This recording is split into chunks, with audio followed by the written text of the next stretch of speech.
안녕하세요, 섭입니다. 이번에는 제가 가죽에 관련된 이야기를 해볼까 합니다. 가죽 중에서도 제일 많이 들어본 토고라고 하는 가죽에 대해서 제가 알고 있는 내용과 공부했던 내용, 그리고 이제 조금이나마 이제 추측되는 내용이라든지 그런 것들을 섞어서 이야기를 해드릴 건데, 토고라고 하는 가죽은 에르메스에서 써서 이제 제일 유명한 가죽 중에 하나죠. 그런데 이 토고가 어떻게 만들어지냐면, 이제 토고라고 하는 아프리카에 있는 나라에서 이제 길러진 이제 송아지, 6개월 미만의 송아지를 도축을 하고 거기서 나온 가죽을 에르메스에 납품을 하는 테너리, 가죽회사죠.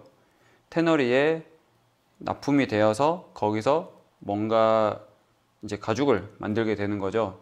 그래서 이 특정한 기준과 품질, 그리고 이제 과정을 거친 가죽이 생산이 되고, 이 생산된 가죽이 에르메스에 납품이 돼서 버킨백이라든지 그 외에 다른 여러 가지 제품으로 탄생이 돼서 에르메스가 이거는 토고 가죽으로 만들었습니다 라고 이제 얘기를 하는 거죠.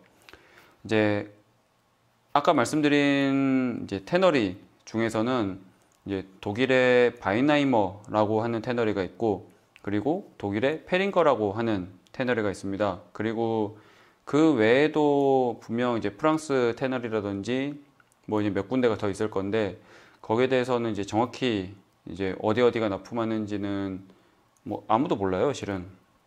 회사 다녀보신 분들은 아시겠지만 그런 비율이라든지 어디서 몇 프로를 납품했다 이런 거는 엄청 기밀이거든요.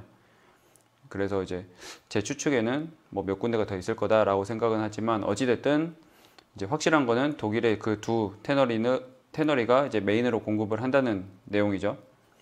그런데 여기서 재밌는 사실은 뭐냐면, 에르메스에서는 토고라고 하는 이름을 쓴단 말이죠. 그런데 테너리, 특히 독일의 바이나이머라든지 페링거라든지 이런 데서는 토고라는 이름을 쓰지는 않습니다. 각자의 아티클 이름이 있어요. 바이나이머 같은 경우는 이 가죽을 오데사 가죽이라고 얘기를 하고요. 그 다음에 페링거 같은 경우는 페링거 슈렁큰 카프 혹은 피오르드라고도 합니다. 그래서 각자의 회사에서 있는 고유한 이름이 에르메스에 납품이 되면 그 이름을 쓸 수가 없는 거죠. 왜냐하면 단독 공급이 아니잖아요. 그래서 에르메스 같은 경우는 버킨백을 예로 들어, 저 버킨백은 오데사라고 하는 바이나이머가 만든 가죽으로 만든 가방일 수도 있고, 저 가방은 페링거가 납품한 슈렁큰카프, 피오르드라고 불리우는 그 가죽으로 만들었을 수도 있는 거죠. 그런데 에르메스는 그것을 통칭해서 토고 가죽이라고 이름을 붙입니다. 그래서 그런 이제 흐름이 있는 거고, 여기서 또 제일 많이 듣는 이름이 뭐냐면 슈렁큰 가죽이라는 거예요. 슈렁큰이 어떤 의미냐면 이제 수축되다라는 의미거든요. 특히 가죽을 만드는 데 있어서 여러 가지 기법들이 있는데, 어떤 이제 화학적인 처리라든지 여러 가지 방법을 통해서 그 가죽이 약간 오므라들게 수축되게 만들어서 이제 탄성도 뭔가 이제 더 쫀쫀한 느낌이 들고 여러 가지 장점을 가미해서 만든 가죽입니다.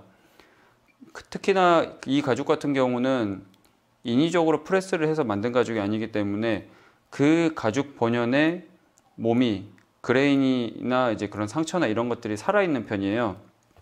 예를 들어서 지금 이 가죽이 이제 페링거사의 슈렁큰 카프인데, 지금 미세하게 보이시겠지만 지금 이런 주름들이 이렇게 있습니다. 이 가루로 된 주름은 왜 그러냐면, 이 부위가 이 가죽의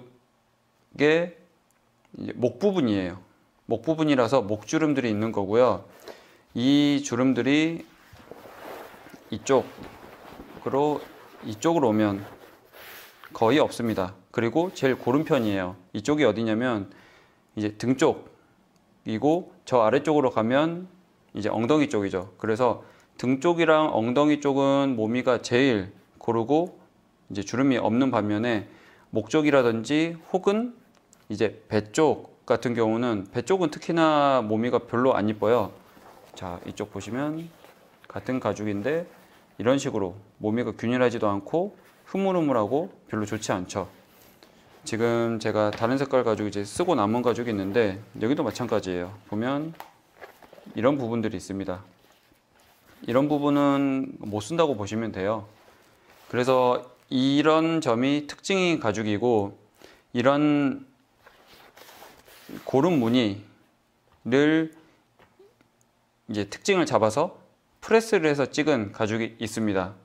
그게 우리나라에서는 보통 이제 오플 가죽이라고 이제 많이 얘기하는데, 이제 슈렁큰 엠보 가죽이라고들 표현을 하고 그렇게 이야기를 해요. 그런데 그 두 개의 가죽은 엄연히 다른 가죽입니다. 정말 슈렁큰, 수축을 해서 뭔가 쫀쫀하고 그렇게 만든 가죽이 있는 반면, 이제 프레스를 해서 찍은 가죽은 이제 본질 자체가 조금 다른 가죽이죠. 만들어진 태생 자체가. 그렇다고 이 슈렁큰 엠보, 오플 가죽이 나쁜 가죽은 절대 아니에요. 제가 제일 많이 쓰는 가죽 중에 하나가 오플 가죽이에요. 왜 그러냐면 우선 가성비도 괜찮기도 하고 선택지도 매우 다양하고요. 수급도 원활하고, 그렇다고 이 가죽이 뭐 안 좋은 가죽이냐? 절대 아니죠. 원피 자체도 좋고 만들어진 과정도 이제 합리적으로 만들어지고 경쟁력 있게 만들어졌다면 충분히 좋은 가죽입니다. 그리고 저희들이 알고 있는 이제 유수의 여러 가지 브랜드들에서도 많이 쓰고 있는 가죽이기도 합니다. 단 아까 말씀드린 것처럼 슈렁큰 가죽이랑 이 슈렁큰 엠보, 이제 오플 가죽은 엄연히 다른 거기 때문에 이제 저희 같은 현명한 소비자는 그 차이에 대해서 알고 있어야 되는 거죠. 오플 가죽의 장점은 뭐냐면 엠보를 찍어놨기 때문에 이런 가장자리 무늬나 이런 데서 로스가 없는 게 장점입니다. 그리고 아까 보여드렸던 이런 주름도 거의 없다고 보시면 돼요. 그런 장점이 있으니 그 차이점을 알고 선택해서 쓰면 됩니다. 보통은 슈렁큰 가죽이 더 비쌉니다. 예, 알고 계시면 돼요. 뭐 비싸다고 다 좋은 가죽이 아닌 것처럼 그 점을 이제 생각을 하고 계시면 되고, 그리고 이제 그런 말이 있죠. 뭐 토고 가죽이 뭐 슈렁큰 가죽이다. 이건 맞는 말이에요. 그런데 슈렁큰 가죽이 토고 가죽이다? 이건 아닙니다. 슈렁큰이라는 범주는 정말 큰 범주예요. 에르메스 한정으로만 보더라도 슈렁큰 가죽 중에 토고 가죽이 있고, 또 슈렁큰 가죽 중에 클레망스라고 하는 가죽이 있고, 슈렁큰 가죽 중에 네곤다라고 하는 가죽이 있어요. 즉 슈렁큰이라고 하는 큰 범주 내에 토고도 있고 클레망스도 있고 네곤다도 있고 여러 가지가 있고, 그 외에도 다른 브랜드가 쓰는 여러 가지 슈렁큰 가죽들이 있겠죠. 그래서 아까 말씀드린 것처럼 슈렁큰 가죽이 토고 가죽이다 라는 것은 잘못된 말입니다. 그래서 이제 인터넷으로 뭐 이것저것 이제 찾아보시기도 하고, 뭐 가죽을 직접 사러 가서 물어보시기도 하고 그러시는데, 이제 토고 가죽 하잖아요. 혹은 슈렁큰 하는데 그 차이점이나 그런 것들을 알고 이제 구매를 하시는 게 좋습니다. 그리고 이건 제 개인적인 생각인데, 토고 가죽이라고 자꾸 얘기를 하잖아요. 그런데 토고 가죽이라고 섣불리 얘기를 할 수 있나 라는 생각을 제 개인적으로는 하거든요. 아까 말씀드린 것처럼 뭐 바이나이머나 페링거에서는 자기들 가죽에 대놓고 토고 가죽이라고 이름을 붙일 수가 없습니다. 왜냐하면 자기들 본연이 쓰는 이름도 있을 뿐더러 토고라는 이름은 에르메스에 납품되고 나서야 본인들만 쓸 수 있는 말이거든요. 그런데 그걸 이거는 토고 가죽입니다 라고 해가지고 저희가 쓰면 조금 이상할 것 같은데요.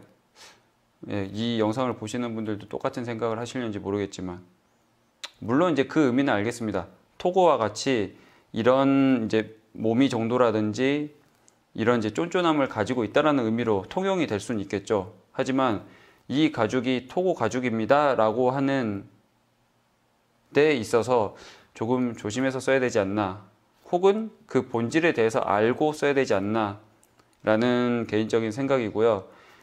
이 영상을 보시는 분들은 그 의미를 알고 쓰셨으면 좋겠습니다. 그리고 특히나 이제 여러 가지 정보들이 있는데 이거는 토고 가죽이에요 라고 했을 때 한 번쯤은 이제 되짚고 넘어가는 거죠. 네, 이제 나쁜 뜻은 아니니, 나쁜 의미로 이제 말씀드린 건 아니니, 이제 현명한 소비자가 되기 위해서 이제 알고 지나가자라는 이제 캠페인이었습니다. 그리고 이제 토고 가죽 같은 경우는, 토고 가죽이라고 불리울 만한 이런 슈렁큰 가죽은 이제 처음 하시는 분들한테는 그리 추천드릴 만한 가죽은 아니에요. 워낙에 이제 말랑말랑하기도 하고 부드럽기도 해서 이 가죽 본연의 힘이 조금 떨어지기 때문에 뭔가 모양을 잡기 어렵습니다. 그래서 보강을 넣고 안감 처리를 해서 만드는데 조금 더 유리하기 때문에 처음 하시는 분들한테는 이제 그리 추천드릴 만한 가죽은 아니고요. 그리고 아까 말씀드린 것처럼 이제 로스도 많죠. 아깝잖아요. 그래서 이제 처음 하실 때보다는 이것저것 해보시고 나서 이 가죽을 다뤄보시는 게 조금 더 좋을 것 같습니다. 이번에는 영상이 조금 길어졌는데 제가 잘못 알고 있었다든지 혹은 보충해야 될 만한 내용이 있으면 다음에 추가적으로 영상을 만들어서 이제 조금 정정을 한다든지 보완을 하겠습니다. 우선은 제가 말씀드린 내용이 정답이라고 생각하지 마시고 그냥 참고할 만한 내용이다 라고 생각을 하시면 좋을 것 같아요.